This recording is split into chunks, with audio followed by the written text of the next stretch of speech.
આજે તો ઝુંગીવાળા દાદાનો હુકમ થઈ ગયો ને પહોંચી ગયા બારા. જય દ્વારકાધીશ. કેમ છો બધા?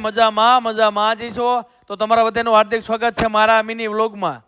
આજે તો ઝુંગીવાળા દાદાનો થઈ ગયો તો હુકમ અને હું પપ્પા નીકળી ગયા દાદાના દર્શન કરવા. ये बड़ी अच्छी बात कही आप. તો ફાઇનલી પહોંચી ગયા હતા દાદાના મંદિરે અને આ છે દાદાનું મંદિર.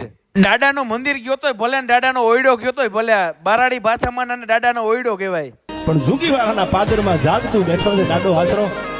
આજે બારાડીમાં ઝુંગીવાળાની સામે મીટ માંડો અને શ્રદ્ધાના ભાવથી દાદા વાસરાને યાદ કરો અને 3.5 દી થવા દે તો સાહેબ વાસરો નો કહેવાય. આવો વાસરો દાદો જયારે બિરાજે છે. મસ્ત મજાના દાદાના દર્શન કરીને પછી લઈ લીધી પ્રસાદી. कौन है ये लोग?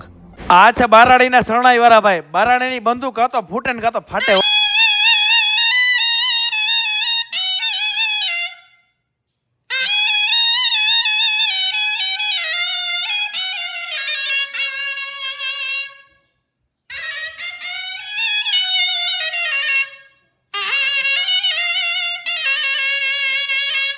રસ્તામાં જતા હતા ને ત્યાં તો જોવા મળી ગયો પંખો.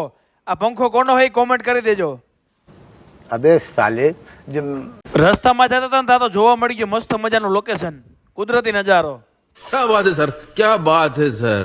પાછું હોન્ડા કાઢીને નીકળીએ ઘરે જવા માટે. અને મારો આ મિની વ્લોગ તમને સારો લાગ્યો હોય તો લાઈક, શેર અને કોમેન્ટ કરી દેજો. તો મળીએ નેક્સ્ટ વિડીયોમાં. જય દ્વારકાધીશ.